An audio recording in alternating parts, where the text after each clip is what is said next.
Article 152 of the Constitution of Pakistan 1973 is very clear.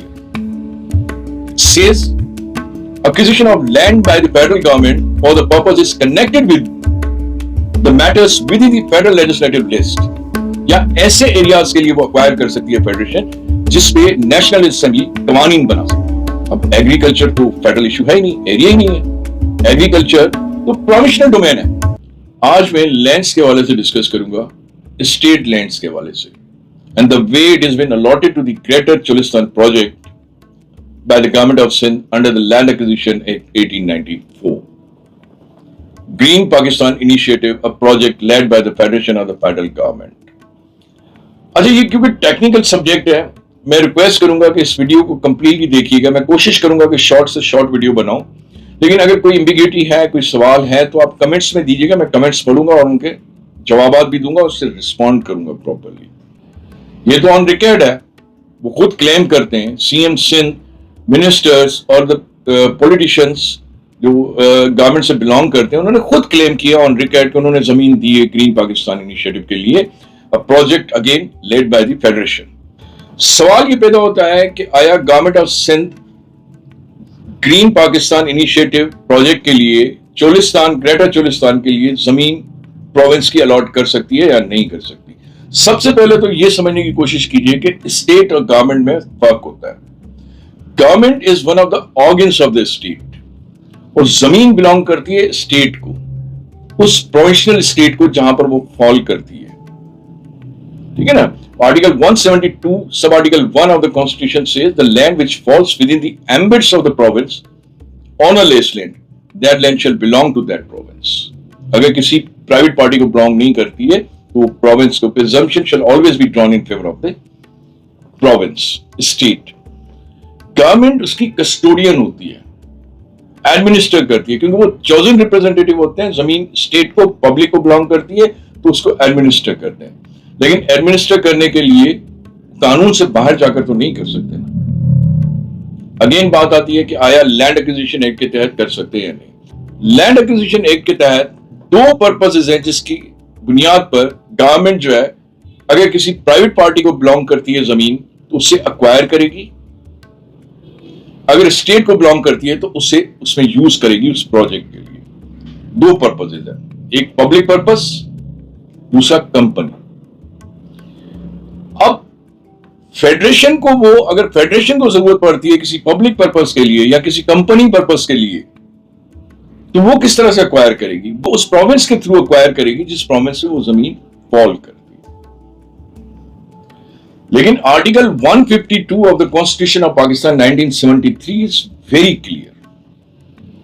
It says acquisition of land by the federal government for the purpose is connected with the matters within the federal legislative list, या ऐसे areas के लिए वो acquire कर सकती है federation जिसपे national assembly कवानीन बना सकती है। अब एग्रीकल्चर तो फेडरल इशू है ही नहीं, एरिया ही नहीं है। एग्रीकल्चर तो प्रोविजनल डोमेन है, तो फेडरेशन ने एग्रीकल्चर बेस्ड प्रोजेक्ट के लिए गवर्नमेंट ऑफ सिंध से या प्रोविंस से जमीन किस तरह अक्वायर की, और गवर्नमेंट ऑफ सिंध ने किस तरह से वो जमीन दी। क्योंकि कॉन्स्टिट्यूशनल इंपेडिमेंट है, रुकावट है। आप किसी ऐसे एरिया के लिए फेडरेशन को जमीन नहीं दे सकते जो कि फेडरल लेजिस्लेटिव लिस्ट में नहीं फॉल करता, जो कि 4th शेड्यूल में आता है। खैर, it's a technical discussion. Again, ये आप सवाल करेंगे तो मैं उसको रिस्पॉन्ड करूंगा कमेंट्स में।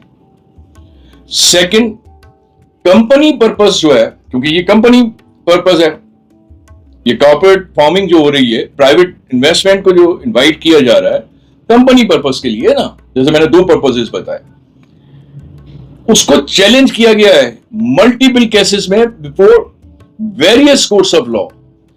सो मच सो जिसे अन इस्लामिक डिक्लेयर करवाने के लिए फेडरल शरीयत कोर्ट में भी चैलेंज किया गया है, और चारों सूबों से कमेंट्स कॉल किए गए थे। उस गवर्नमेंट ऑफ सिंध ने, सिंध प्रोविंस ने भी अपने कमेंट्स वहां पे फाइल किए हुए, जानते हुए कि मैटर सब जुडिस है और ऑन द बेसिस ऑफ कि ये अन इस्लामिक है। क्योंकि ये मैंने पहले ही बताया आपको कि हमने ये इनहेरेंट किया है यूके लॉ से, और उसका जो बेसिक कॉन्सेप्ट है कंपनी का, वो जो ड्राइव होता है वो एक फ्रेज है, उसके बेसिस पे रॉब पीटर टू पे Paul. Here Peter is a poor person and Paul is a rich man. Peter से रॉब करो और पॉल को पे करो उसके बेनिफिट्स के लिए। खैर ये it's a matter of discussion, arguments कि ये आगे चल के क्या डिसाइड होता है।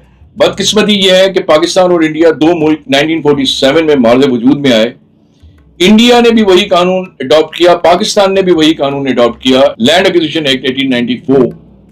इंडिया ने रियलाइज करते हुए कि कंपनी जो है मिसयूज हो रहा है, पब्लिक पर्पस के लिए नहीं है, उसमें अमेंडमेंट्स की और एक नया शेप दिया उस कानून को 2013 के एक्ट के तहत। वहां पर अब लैंड एक्विजिशन एक्ट 2013 कहलाता है।